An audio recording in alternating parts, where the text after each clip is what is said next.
Good morning, everybody. New South Wales had 152,000 tests done in the last 24 hours, which is a huge record for the state. We had 345 cases of community transmission to 8 p.m. At least 60 of those were infectious in the community during that time. Regrettably, we had 2 people die overnight who had COVID, both men in their 90s. Both had a level of vaccination, and our deepest sympathy and condolences to their loved ones. One gentleman had had 1 shot of the AstraZeneca, and the other gentleman had had both doses of Pfizer, both in their 90s. And Dr. Marianne Gale from New South Wales Health will provide further details. In relation to the local government areas of concern in the Greater Sydney region, as we'd said, Fairfield and Canterbury Bankstown do remain the areas which are generating the most cases, but we are seeing some stabilisation in those local government areas. However, concerningly, the front has moved into Cumberland, and we're in particular concerned about the suburbs of Merrylands, Auburn and Granville. So to date, there are 9 local government areas included in those extra areas of concern with the additional restrictions. This morning, based on health advice, there'll be 3 additional local government areas which we'd foreshadowed yesterday to be included, which brings the total local government areas in the Greater Sydney area to a dozen. From 5 o'clock this evening, Bayside, Strathfield and Burwood local government areas will also be included in those areas of concern. In relation to Bayside, the suburbs of particular concern are Bexley, Banksia and Rockdale, where additional cases have been identified overnight. So if you live in those suburbs in particular, please come forward and get tested.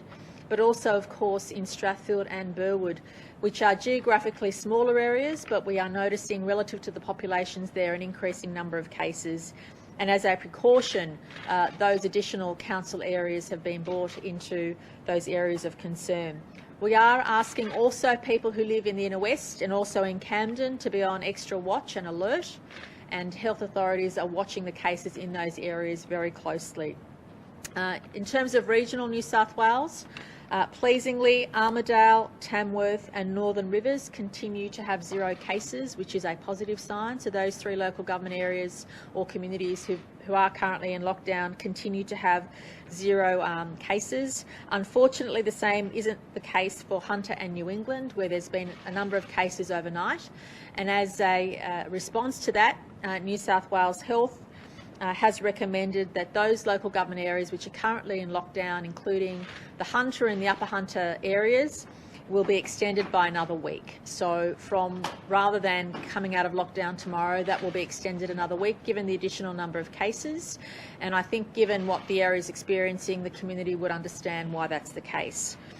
In relation to Dubbo, I understand there were 5 additional cases overnight and 1 in Western New South Wales in the Walgett area, which is why those communities are currently subject to lockdown as well. Can I also acknowledge that yesterday in New South Wales we broke a record where 106,000 people were vaccinated. That is very encouraging. Can I thank everybody for coming forward?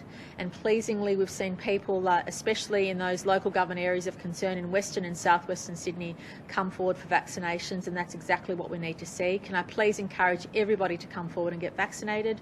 We know it will help us control the spread, but also ensure people stay out of hospital. Thank you. I should also say that Dr. Marianne Gale from New South Wales Health will provide the health update today. And we're also extremely pleased to have with us Dr. Murray Wright, who's the New South Wales Chief Psychiatrist. We know that lockdowns create stress for every single person, and he is going to give us an update on how best families and individuals can cope with what we're experiencing at the moment in New South Wales. And Deputy Commissioner McWilling from Police will also give an update on police compliance activities. So I'll ask Dr. Gale to give her report first, then Deputy Commissioner Willing, and then Dr. Wright, our Chief Psychiatrist. Thank you. Thank you, Premier, and good morning, everyone. There were 345 locally acquired cases of COVID-19 reported in the 24 hours till 8 p.m. last night. There were also 2 overseas cases reported till 8 p.m. last night. Yesterday there was a record of 151,830,000 tests reported to 8 p.m, and that compares with the previous day's total of 119,256. So I want to say a big thank you to the people of New South Wales for turning out in such record numbers to get tested. We know that that's a message that we've been giving since very early on in the pandemic, but it remains a really critical message. And we want people to come forward for testing as soon as possible, even if they experience the mildest of symptoms. And so again, a big thank you to the people of New South Wales for coming out in such record numbers to be tested. And we ask you to please continue to do so as early as possible if you have even the mildest of symptoms. Currently, we have 374 COVID-19 cases admitted to hospital, with 62 people in intensive care and 29 who require ventilation. Of the 62 cases in ICU, 3 are in their 20s, 7 are in their 30s, 5 are in their 40s, 13 are in their 50s, 13 are in their 60s, 19 in their 70s, and 2 in their 80s.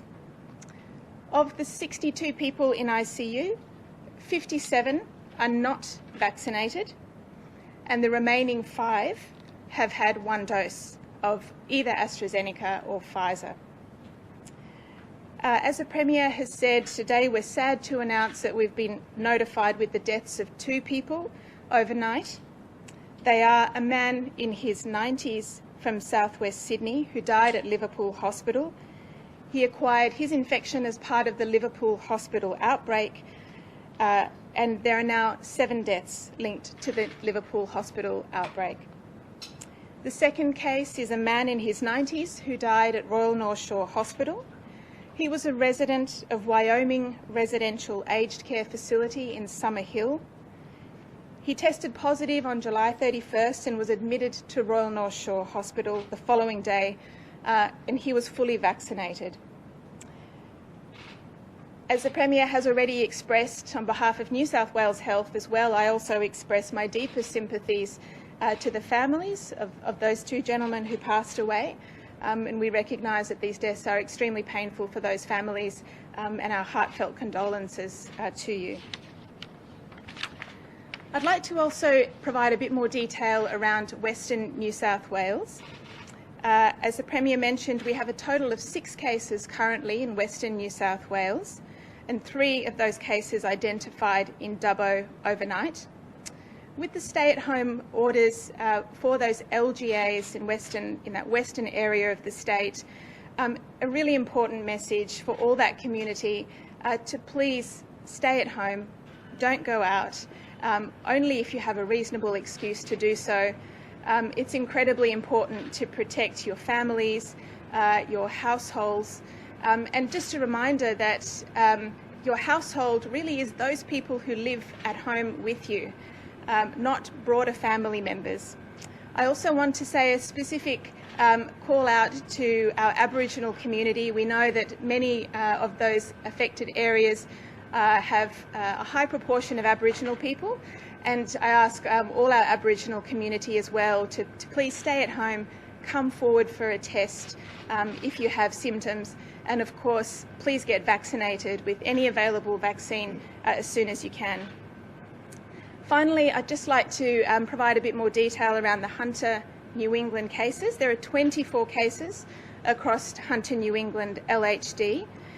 12 of those are associated with a residential aged care facility, RFBI Hawkins Masonic Retirement Village in Edgeworth. And that outbreak includes 11 residents who are COVID positive, 1 staff member, and we've recently been notified of 2 additional staff members. Those 11 residents are all now being cared for at John Hunter Hospital. 3 are receiving some treatment with oxygen, and none are in ICU. Thank you. Good morning, Premier. Good morning, Minister. Good morning, ladies and gentlemen. Now, I know that you will all have questions in relation to what additional compliance measures may be required in this situation. I can inform you that I've spoken to the Commissioner Fuller this morning. He is working with a team of government officials and has been consulting, including public health, I should say, and has been consulting with the executive and region commanders across the state to determine what those additional measures may look like. He'll present back to Crisis Cabinet tomorrow afternoon. What I can say is that our ongoing compliance operation is occurring across the state. Just in the last 24 hours, 407 people received infringement notices for breaches of the public health order.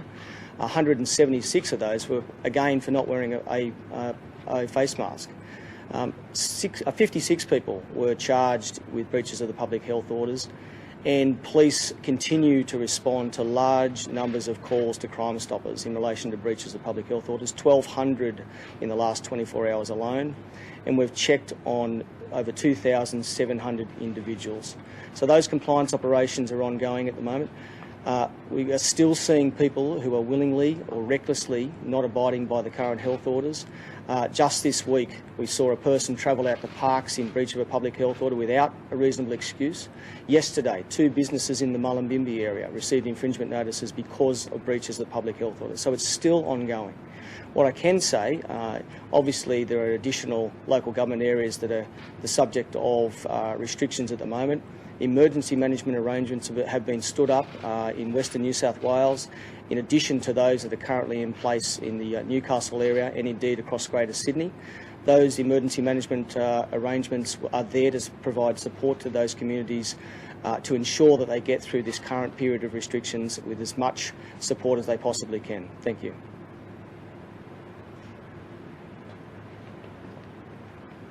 Thank you, Premier. Good morning, everyone. My name is Dr Murray Wright and I'm the New South Wales Chief Psychiatrist. We all know that from a public health perspective, that the lockdown is for the purposes of reducing the spread of the virus during the pandemic. But it's really important for me to take this opportunity to remind everyone that this is probably the most sustained and serious stress that many of us are going to face in our lifetimes. And how this impacts on us and how we manage it is going to be really important in minimising the well-being and mental health impacts of the stress. There are some fairly simple and straightforward things that we all need to keep front of mind on a daily basis in order to manage these stresses, keep track of how it's affecting us and the people around us, and also to access help if needed. So, in simple terms, what people need to do is to have a plan to manage their stress and to monitor it and to review it on a regular basis. It is straightforward. You've all heard about this before, but it bears repeating, and it actually bears repeating almost on a daily basis. It's like a reset. It's also helpful to assume that everyone that you come into contact with is also dealing with the stress and is impacted by the stress and may not be responding to the things around them in their usual way, and if at all possible, cut them a bit of slack on that basis. So the simple things that we can all do is firstly have a plan and to create structure in your lives. Particularly in a lockdown, many of us have lost that structure and it's important to recreate it. And that structure includes having regular daily exercise of some kind, having contact with the people who are important in your life, and talking about meaningful things, including how they are coping and how you are coping.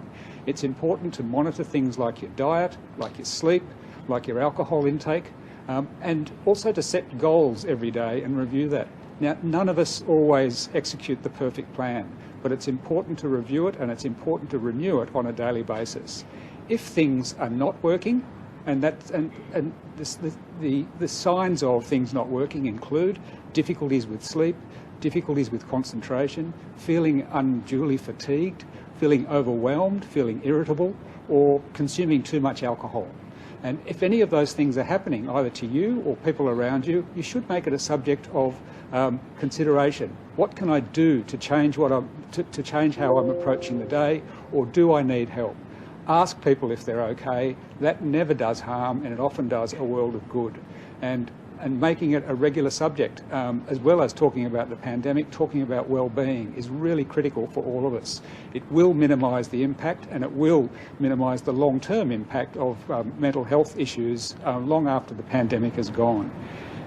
We've gone to some trouble in the New South Wales mental health services to adapt to some of the restrictions that the pandemic has brought. There's been an investment in services like increasing availability of telephone help services, so even in isolation people can access help online. There are online organisations like Beyond Blue which have some specific advice for managing with the pandemic, and in our clinical services we've invested in increasing the capacity for telehealth. So our services are open for business, and we don't want people to stay away on the basis of the pandemic if you're struggling, and we expect that people will struggle from time to time. Look out for the people around you, talk about what you're doing about it, and reach out for help if you need it. Thank you.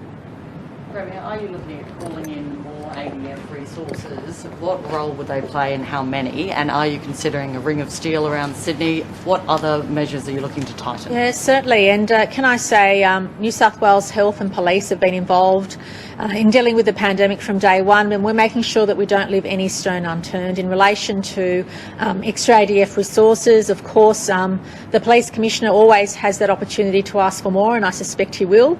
And I can also confirm the Health Minister has written to his federal counterpart asking for ADF to support us in having additional vaccination clinics administering AstraZeneca. We want to make sure that we have enough points of access across all of New South Wales, in particular in and around those areas of concern. So please know that I assume Police Commissioner Fuller will ask for more ADF support as things continue. To date, ADF have already been involved in supporting police on the ground in those areas of concern through the structures we have. And can I please thank the police, the ADF, public health, and also all the community organisations that have been working hand in hand. And in areas like Fairfield and Canterbury Bankstown, whilst they remain areas of concern and we're getting a lot of cases, we are seeing stabilisation there, and that's because of the intense activity and efforts. And obviously that is now also in place in a number of local government areas across Sydney, but also in our regional communities where specific populations need that whole of government support and approach. With the 3 extra LGAs now there at 12, the complication that does bring, is there consideration being given to placing the whole of Sydney into that tighter lockdown? Oh, look, if we get advice to that, of course, New South Wales Government will consider that. At this stage, we're continuing with the approach we have, and we're asking everybody to please do the right thing. We're seeing the front of the virus move forward into these additional communities, and we're just asking everybody to make sure they respect the health orders, do the right thing to protect themselves and their communities. As a precaution, New South Wales Health asked us to put those additional 3 local government areas in. Some have only had 1 case overnight, but as a precaution we want to stop the front of the spread moving forward, which is why we accepted that advice. I mean, you've brought in the Commissioner to have another look at tightening the public health orders and addressing some of the gaps. Can you give us a sense of the sorts of gaps that you want to see closed in those current health orders? Well, just to stress, the Commissioner's been asked to consider what additional measures he would like to support compliance efforts. And we know that Delta doesn't leave any room for error. Even a handful of people doing the wrong thing every day can cause major setbacks. So if there are additional measures that can increase compliance measures, well then of course the government will accept that, and the Commissioner has always had that opportunity, but of course we've asked him to really ramp up what activity he wants in relation to compliance. Let us know if there's additional resources he needs, but also let us know if there's additional measures we can introduce to make sure we don't leave a single stone unturned. So it's really about making sure that compliance can be dealt with, because even a handful of people doing the wrong thing is causing major setbacks. And I acknowledge the vast majority of people are now doing the right thing. Some of those areas of concern have nobody in streets. The streets are bare. But we know it only takes a handful of people every day doing the wrong thing to cause major setbacks. And we are in a very difficult situation, and we want to turn the tide, and we're not leaving any stone unturned. So if the Commissioner comes back tomorrow and the following days and says he needs X, Y and Z, well, of course, we'll consider those. Has the singles bubble become too hard to police? The singles bubble? Well, look, I think it's really important, as Dr. Wright said, that when we are considering these lockdown measures, you also have to consider not just keeping people physically healthy, not only trying to allow businesses to get the support they need, but also look after people's mental health. And with any health order, there's also a degree of responsibility we ask people to make. We allow the singles bubble in place, or put it in place, to provide that mental health support for people who are on their own. It's difficult enough being in lockdown, let alone if you're by yourself. And so we ask people to follow the rules. But as I said, it only takes a handful of people every day to do the wrong thing, to create setbacks for all of us. And we're still recovering from gatherings which were illegal. We're still recovering from people who did the wrong thing, because that has a cumulative effect day on day. And that's why we've asked the police to look at any measures that we can support them with to ensure a greater level of compliance throughout all of New South Wales. Premier, we just heard the Deputy Chief Health Officer say that imploring Indigenous communities to come forward and get the vaccine. You can understand the frustration there when they had in that region some Pfizer shots redirected back to vaccinate Year 12s. What are you doing to rush supply back into these areas that are now under lockdown? As we said, all of those vaccines had already been returned. So I want to assure communities that we are making available all the vaccines that we have available. And I really want to thank communities for responding. The uptake in vaccines in New South Wales has been outstanding in the last week. Yesterday, we had a record 106,000 people in one day get a jab. And that is really positive. That's the hope that I cling on to, because higher vaccination rates protect people from ending up in hospital, but they also help us in stopping the virus spreading even further, because we know that even one dose of either vaccine helps reduce how contagious you are. And when you have a major outbreak, as we do in New South Wales, it's really important to try and do everything we can to reduce how contagious people are, but also to keep people out of hospital, because protecting life is really critical. Obviously, that's an understatement, but that is our objective, to keep our communities safe. That's why we are in this difficult lockdown. That's why we have the strict rules around the state, and that's why we're asking people to follow the rules. And again, I want to bring home this message. I think we've started to see a turnaround in some communities, because people are realising you might think you're okay with the virus, but your close loved ones won't be. And you could then go home and give it to those you care about the most. And it's been horrific seeing the despair in families when people have brought it home and they've lost somebody closest to them, and the guilt that people have knowing that they've infected their loved ones lasts a lifetime. So not only do people have to live with the consequence of losing a loved one, but living with the guilt for the rest of their lives. That is not something I'd wish on anybody, and people are starting to get that message. When you get the virus and take it home, you're giving it to those closest to you, and we've seen some families have more than one death. We've seen somebody bring it home, and unfortunately more than one person has died in those families. We don't want to see that anymore. We're just asking people, please don't break the rules, because Delta leaves no room for error. It is so contagious that if you're not vaccinated, it leaves no room for error, and we just ask people to think about that. I'll come back in a second, yeah. South Australia's offering Pfizer, I think, to over 16s. I'm sorry, I didn't hear. South Australia offering Pfizer next week to under 39s. It's 16 to 39, I'm not sure of the exact age groups, but can we look at doing something like that here as well? Well, obviously, the advice from the public health team, from Dr. Chan's public health team, is to get as many first doses in our citizens as quickly as possible. So we have a strategy whereby we're trying to get those first doses in our communities as quickly as possible, and delaying the second dose of Pfizer and bringing forward the second dose of AstraZeneca. So our strategy is really about maximising at least first doses, and it's important for us, therefore, to in particular vaccinate younger people, which is why we are targeting HSC students throughout those local government areas of concern. To date, I understand we've done just over 10,000, or will be, which is positive, and we're looking forward to more coming forward. But certainly we're maximising use of both vaccines. We're keen for people people to come forward and get vaccinated no matter how old they are over the age of 16. And it's really important for us in controlling this pandemic to have those high rates of vaccination amongst younger people. And I, in particular, want to thank younger people for their understanding and for their patience. I know how fearful some have been in coming forward and getting vaccinated, but we thank them. They're coming forward in droves. And we also appreciate that for young people, getting the foot in the career ladder or getting your education qualification or having an active social life are things that the lockdown has prevented. And we especially are grateful that's why so many are coming forward to get the vaccine. And we're maximising what doses we have available. We'll know we'll be getting extra vaccine in September, but until that time we're making the best of what we have, and I just want to thank everybody for coming forward and getting vaccinated. Pfizer access from next week. I don't understand the question, I'm sorry. Pfizer Yeah. access 16 to 39 for the entire community. When could that be expected? Well, obviously we have a ration of Pfizer doses, and they are automatically approved for various categories of people already, and that's being implemented. So that's already in course, and that's why also we're using Pfizer obviously to vaccinate HSC students, as they can't take AstraZeneca.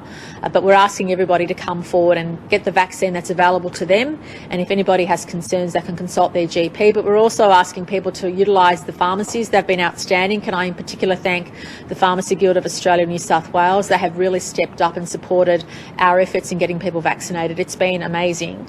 And we're hoping more and more pharmacists will come online, especially in our rural and regional communities as well. When people live a long distance away from an established hub, it's a positive relief to know that a local pharmacist might be providing that vaccination. Given now the risk of the virus getting into Indigenous communities in Western New South Wales, have you looked at the vaccination rates in those communities? Because they should have all been done. They were 1B. Exactly, yeah. We have been looking at that, and of course those communities would have had access to vaccination earlier on, but we're making sure that we have sufficient vaccine to provide those vulnerable communities and working with those communities in Western New South Wales. I'm sorry, Clinton. Regarding the military's involvement in vaccination. I'm sorry, I didn't hear the question.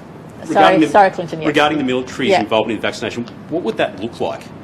Well, obviously, logistically, any additional points of access would be useful for New South Wales. So it might involve them setting up an additional hub using their logistical expertise, especially in relation to dispensing the AstraZeneca vaccine. So we are using every single resource we have, and obviously keen to see as many points of access as possible. We also know that many communities are responding to word of mouth and just turning up without making bookings, and we want to make sure we have additional points of access for that to be the case. I'll come back. Sorry. Yeah. There's been confirmed number of cases within staff, nurses and other staff at the Nepean Hospital. Some of them have raised concern that they got an email from management saying that those who were exposed should isolate unless they're rostered on to work.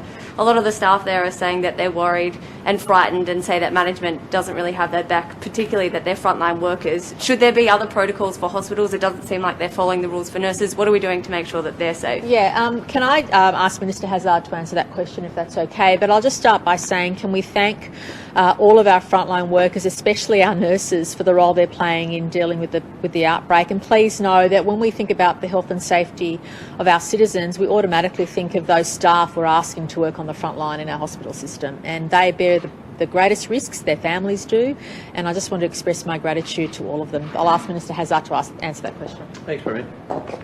Good morning. Look, we did talk about this yesterday. Nepean Hospital Mental Health Unit, it's a dedicated mental health unit. And I want to thank, by the way, all of the staff at that particular hospital, not just in the mental health unit, for the work you're doing, because there's enormous pressure on you at the moment, and as Health Minister I understand that, and thank you very much.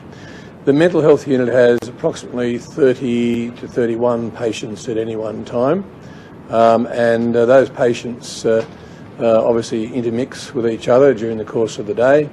I think it was the 4th of August, a lady came into the hospital who had no symptoms, and she was admitted with obviously mental health issues into the mental health ward. 2 days later, approximately, she became febrile, so she got a temperature, and at that stage it became apparent that with testing she was COVID positive. Now that obviously creates pressure because there were cases that were positive or a case that's positive in that ward, and the staff had to be brought in under full PPE.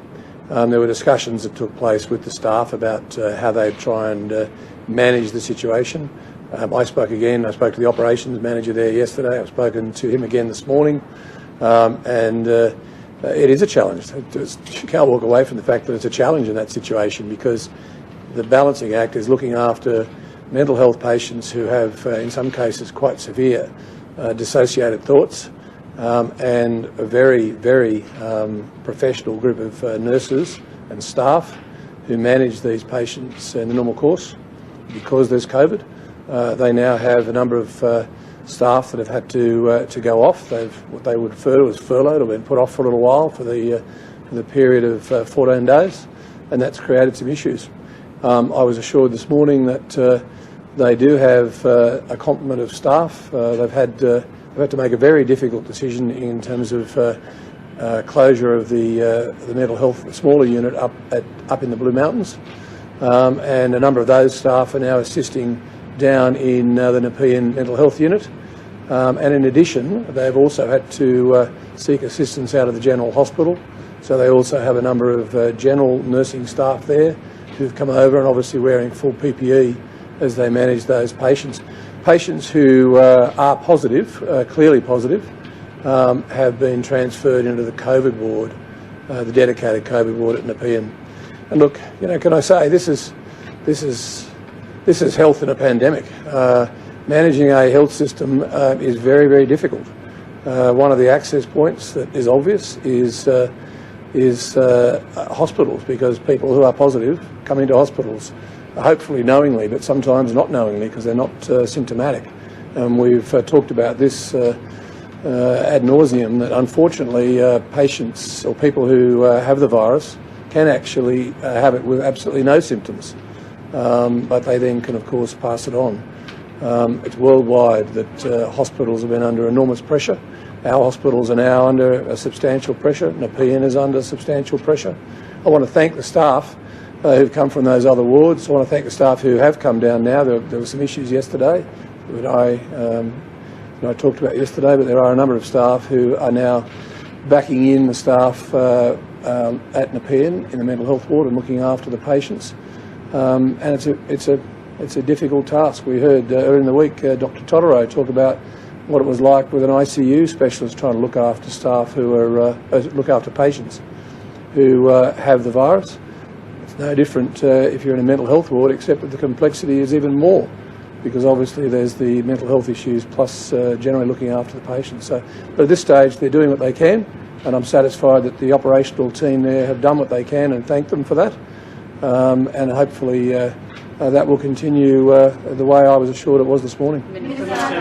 Sorry, could I go to you, Ursula, first, and I'll then Lucy? Yeah, could I ask you, it's a slightly unusual one, and I apologise if I mispronounce this, so bear with me.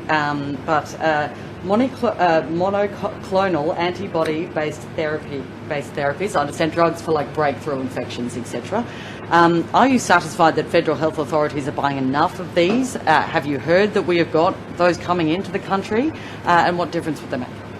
Look, the federal government and all the governments around the country are looking at a range of treatments. So not a vaccine, but a range of treatments that are appropriate. And I don't have the specifics on whether or not the federal government, where we're up to with that, but I can assure you that they're looking at a whole range of treatments for patients. But again, that's a worldwide phenomenon. Lucy?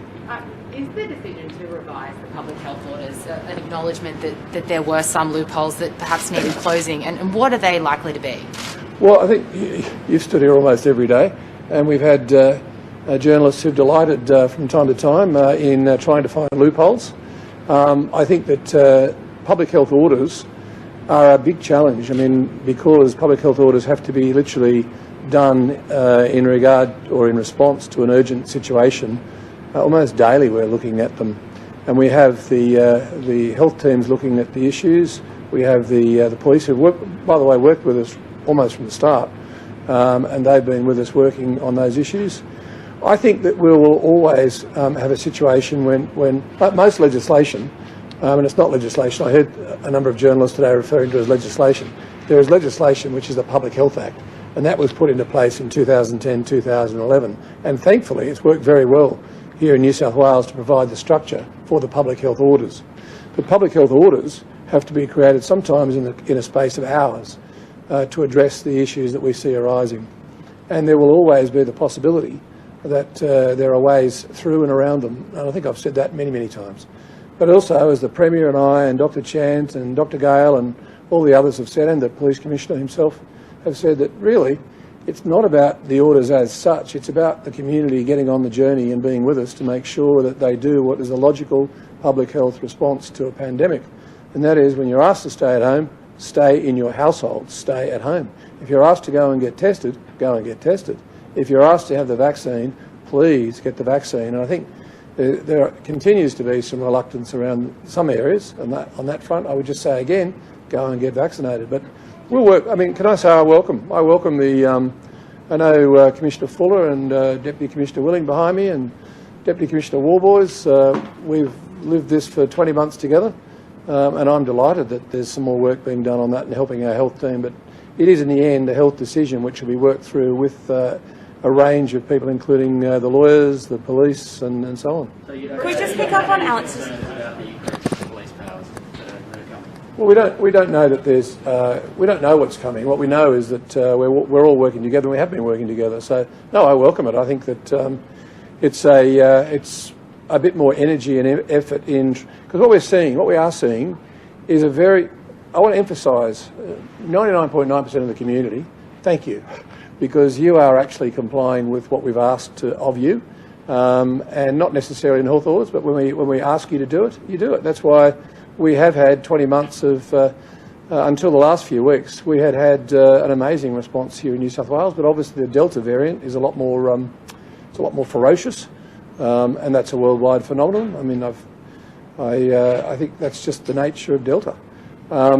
So what we're looking at, working with Commissioner Fuller, Deputy Commissioner Warboys, who I've got to say has been outstanding. Most of you would have seen him here stand day after day. When you see him here, that's after he's probably done hours of work in the morning, and he's still here usually late on 9 o'clock at night.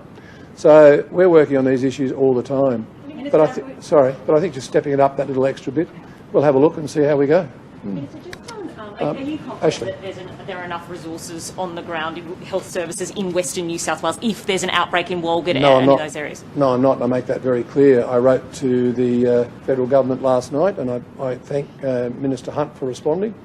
You heard Dr Gale refer to the fact that in some areas that we had to make urgent decisions again on last night as a result of a particular case that initiated other cases.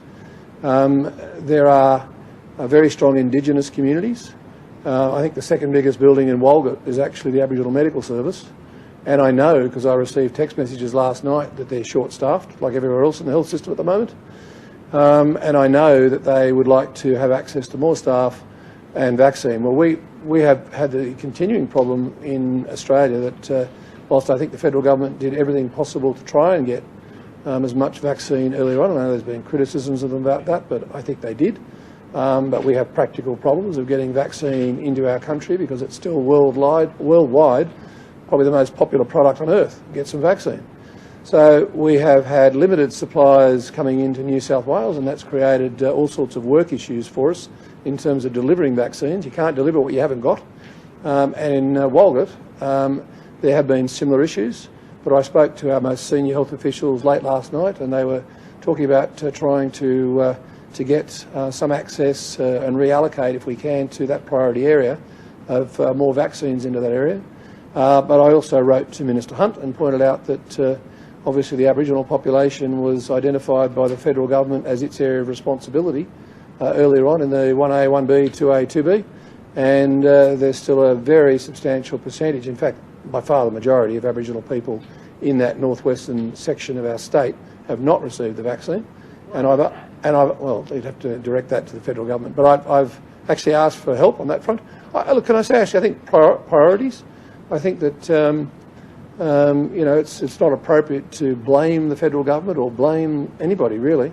It's just a matter of when there's limited vaccine supplies, decisions have been made, and up until the last 48 hours, Northwest has been not the highest priority by any means. So, but now, obviously, because somebody has unfortunately got the virus and not necessarily complied with what we've asked them to do, there's now an issue. So I've asked them to assist, and I've asked them whether it's possible to have any pop-up vaccination clinics, whether it's possible to have some ADF staff, medical staff, support us in that area.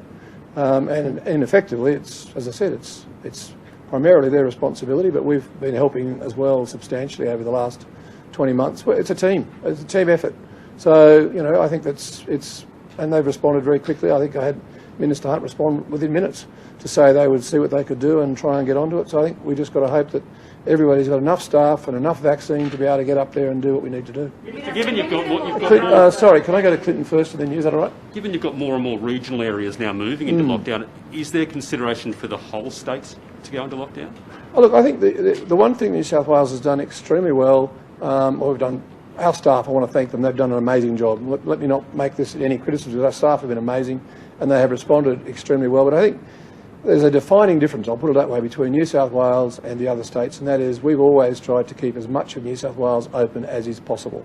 And we will progressively take the advice of our public health team on areas that are of concern. And as I said last night, I think Dr. Chant actually said to me at about 5:30 or 6 o'clock there was a case that had come out of a prison in Dubbo, and unfortunately there were major risks to other areas. And I think by 7 o'clock we had orders in place, which is amazing because that required the lawyers, the health team, everybody, and of course health team on the ground. So there were lots of conversations occurring with the public health staff and the health staff generally right across the northwestern sector. We were discussing with the local members and other community leaders, and they responded very quickly. So I think we're doing everything that we could possibly do as quickly as possible, and we will progressively look at those areas that have problems. But at this stage, I don't see any reason, on the advice I've had to date, I don't see any reason why we'd move further than where the problems are or are likely to be. Sorry, I promised I'll come to you in a second. Sorry, can we just get a little bit more details on the person who was fully vaccinated who died? Is there any more details on that as to the situation, or...? I'll let Dr. Gale answer that. She may have more information. I'm sorry I don't have that information, but again, can I just say also my sympathy to the families. It's just terrible when we lose a loved one, and no matter what the circumstances are, it's awful, but in a pandemic, my sympathies also to those families. Liz, sorry, I think Liz... To pick up on Alex's point earlier, we need absolute clarity on this, because under 40s there are lots of people in their 20s and 30s who think they will eventually get Pfizer. It has been approved for under 40s in South Australia, Northern Territory, WA. They're dishing it out. Are under 40s here going to be able to get Pfizer in the next couple of months, or is the advice for them you cannot hold out hope for a Pfizer jab, you need to get AstraZeneca? I think the strong advice is that the Pfizer, both vaccines are what I would say to everybody is both the vaccines are worldwide winners when it comes to stopping death and hospitalisation. And both vaccines are very, very effective. Both vaccines, after the first dose, within about 21 days, you get about 70% of efficiency or efficacy, as the medical people refer to it. We just need absolute clarity on whether they should wait. Let me just finish, please. And so the message there is to get vaccinated, because 21 days later you have about a 70% chance reduction of going into hospital or dying. So both vaccines. Can I say in regard to the broader issue, obviously younger people or older people can have either one of the vaccines, but at the moment we've made clear what we're focusing on here, and it's the public health advice. And we'll continue to follow the public health advice because we just don't have enough of the Pfizer to do every group at the moment. So no. No. Dr. Gale, do you want to answer that?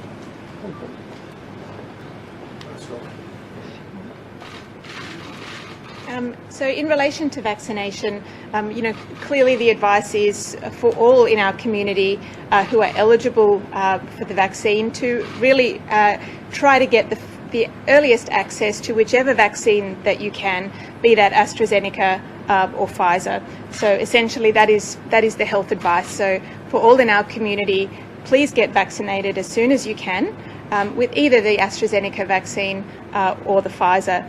Perhaps in relation to the earlier question about the gentleman who sadly passed away, he was fully vaccinated with the Pfizer vaccine. We don't have a whole lot more details about the case, but we do note he was a very elderly gentleman in his 90s. I don't have the detail about his various health conditions, but I think we can understand that people in their 90s are frail and vulnerable, so that's what we do know at the present time. Doctor, when your contact tracers identify a close contact and you speak to them on the phone, do contact tracers tell them that they are eligible for financial assistance while they quarantine for 14 days? That's a good question. I'll have to double check that information as to exactly what they're told, but I'm happy to look into that and get back to you. Do you know what the financial assistance is? Well, look, I'll have to go through the detail of that, and I guess it depends on a person's individual circumstances. And so the team would have access to all of that information, and I know that they certainly do their best to support anybody who they come in contact with, whether that's a case or whether it's a close contact. And they do discuss in detail with those individuals about their personal circumstances, what their needs might be. Do they need an interpreter? Do they have access to food and other supports? Do they need to be isolated away from others in their household, in which case other accommodation would be needed? So I'm confident that our teams, do go through those issues thoroughly with anyone who needs to isolate, be that a case or a close contact, and I'm happy to provide further information about the specifics of the advice around financial assistance. It's a $1,500 flat grant for anyone who is isolated for 14 days. Is that something that needs to be on the absolute checklist for New South Wales Health contact tracers to say, please stay home, we're giving you $1,500? As I said, I'm happy to go back and look at the detail of exactly what advice people who are in isolation are given, and very happy to look into that and provide further advice. And just to be clear, for a person who is under 40, if they are told you can get a Pfizer appointment but it won't be until late October, should that person, given the threat in New South Wales now, should that person just say, okay, I'm going to get AstraZeneca instead? Look, it would be my advice in the current situation, and we always as public health look at the risks and benefits, and it would be my advice in the context of the outbreak that we're currently facing, that all individuals should strongly consider getting vaccinated at their earliest convenience with any available vaccine. And if they have any concerns about the choice between Pfizer and AstraZeneca, I'd encourage them to talk to their GP. There's information available on the website about risks and benefits, but I would strongly encourage anyone of whatever age to get vaccinated as soon as they can, and if they have any questions, please talk to their GPs. Thank you. Just on South Australia making their Olympians double quarantine in Sydney, and then when they get home, what do you make of that decision? Oh, look, that's a matter for the South Australian government, but in all of the stress that New South Wales is under, we're still welcoming home our Olympic athletes through Sydney, and obviously they've got to do a mandatory quarantine period, after which time they're available to leave our quarantine system. I can't really control what other state governments do. That's for them. All of Bayside into the whole LGA into this harsher lockdown. Yeah. Penrith was a number of suburbs. Obviously in Bayside, the western part of Bayside's a problem. Eastern part, Botany, 0 active cases. Yeah. The health team consults their health professionals and also community leaders in relation to what people's movements are, where the centre of community is and activity is. So in some communities there's definite boundaries where people don't tend to go beyond, but in other communities they're so interconnected that it's really difficult to control the virus unless you incorporate a bit more. And in the current environment, it's fair to say that the health advice to us is very precautionary in that it'll go a bit further than what might be required in order to prevent the spread, and I think the community understands that. We want to put as much focus as possible on preventing additional cases, because what is known as the R effective which tells you how many cases you're likely to get, is above 1 in New South Wales. That means we're likely to get more cases than have the case numbers go down.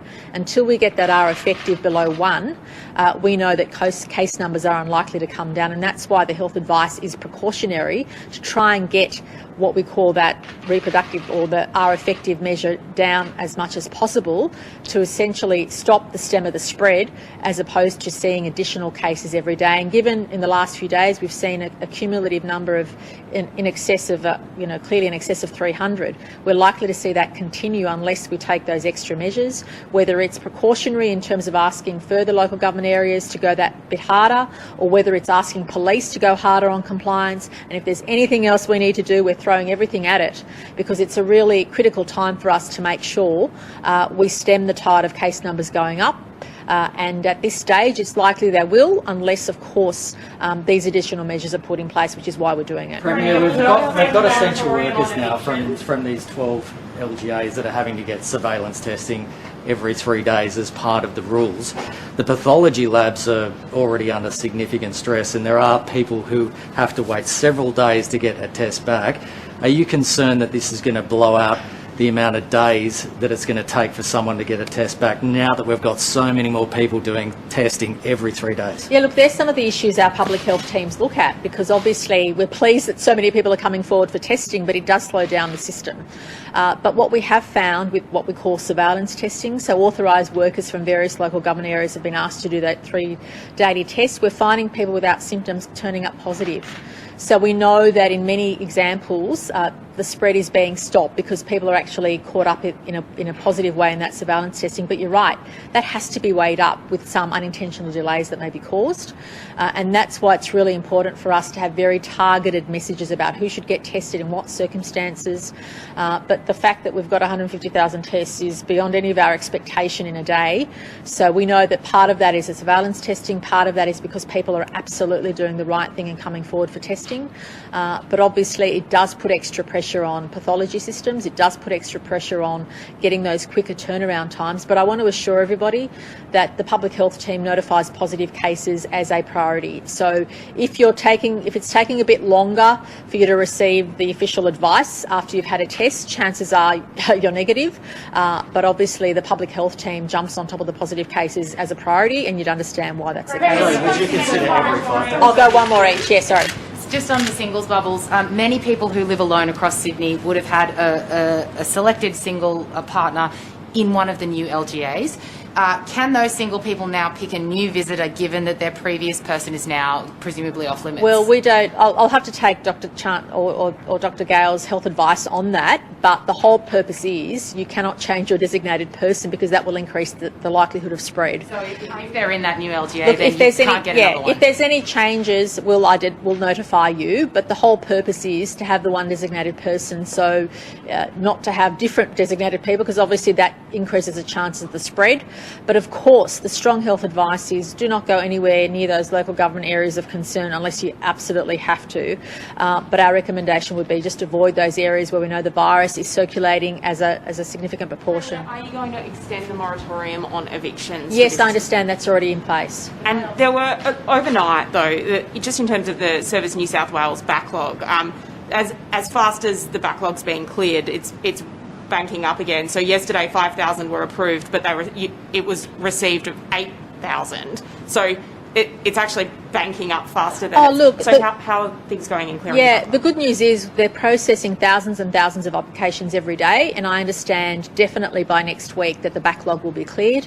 90% of cases are being dealt with in quite a quick way. There are some other complex ones, but let me assure you, Service New South Wales has been literally working 24/7, and I understand around $1 billion has gone to small to medium-sized businesses to support them during this time, and I just want to thank everybody for their patience. But please know, if you're eligible to get that support, you will. And for anyone who's experienced frustration or delays, I apologise profusely. The last thing... on how the backlog's been cleared, just because by sheer numbers they're mounting up faster than they're being approved. So have you got more staff on? Or well, how? we obviously know that there's additional businesses that are now applying. So there's a combination of things. There's additional frontline staff. There's additional expert accountants, which we've brought in to hurry up the process. If there are any questions, they're being dealt with very quickly. And we also have systems upgrades in the back office as well. So it's a combination of things that have occurred to deal with the challenge. And I just ask people to stick at it. Don't give up if you ring and you find that you're waiting too long. As I said this morning, I understand the average waiting time is 18 minutes, which is still very long. But obviously, as we clear the backlog, we want that to reduce substantially. So again, I apologise deeply and profusely to anyone who's experienced that stress. Lockdown is stressful enough without worrying about food on the table. And I just want to say to everybody, the money is there, it's available, and thank you for your patience during what is a horrendously difficult time. And can I just again thank Dr. Wright, who's here as our chief psychiatrist. I think what he had to share with us is absolutely essential and important. And don't underestimate the impact this is having on all of us. Some react in different ways to others, but we can't pretend our lives haven't changed because of this lockdown. And no doubt we know the next little while is going to be increasingly stressful. And I just ask everybody to take care of your mental health as well as your physical health, as well as worrying about, well, one thing we want to lift your load on, one thing I want to lift your load on as the Premier is not to have to stress about the dollar coming in your bank account, the dollars coming in. That's a stress we want to take away from you. We can't take away some of the other stresses, unfortunately, but in relation to financial support, please know they're all there. And if you are desperate and not getting what you need, call either Service New South Wales or our hotlines. And in various communities, community leaders also have been given additional support through non-government organisations to provide direct help to people who are doing it tough on the ground. Can I ask you very quickly why you decided to bring Dr. Wright today? Like, are you concerned about fatigue setting in? Are you concerned about suicide rates? What's going on? I think it's really important for us to acknowledge that the effects of a lockdown are all-consuming, which is why we asked Dr. Wright, our chief psychiatrist, to be here today. Please acknowledge, no matter how strong you think you are, how stoic you think you are, or how strong you think people around you are, every single citizen in our state has been affected one way or another, whether you're having to work and homeschool, whether you're just denied doing the basic things, the basic personal care things you're used to doing. I mean, there's a whole range of things that are affecting people. And long-term isolation is difficult for anybody, let alone under these circumstances. And many other people are living in fear of the virus itself. Some people are just scared of getting it or scared of getting the vaccine. So there are a number of challenges we're facing individually but also collectively. And I just want everyone to feel comfortable to acknowledge it, to know that they can get help. As Dr. Wright said, there's obviously the New South Wales Health Services, which we've beefed up, but there's also amazing non-government organisations like Lifeline, which we're supporting, Beyond Blue, and many other organisations at state and federal level who are provided that additional resource. So we just ask people to pay additional attention to their mental health needs, additional attention to keeping themselves well. That's why the exercise provision is there in the health orders. Exercise is so important, routine is so important. So as Dr. Wright said, encourage physical exercise, encourage routine as much as possible, because one thing a lockdown does is take away ability to have that routine, to have those standard and constant things which keep all of us going. And that's why it's really important for us to get that message out. Thank you, everybody. Thank you.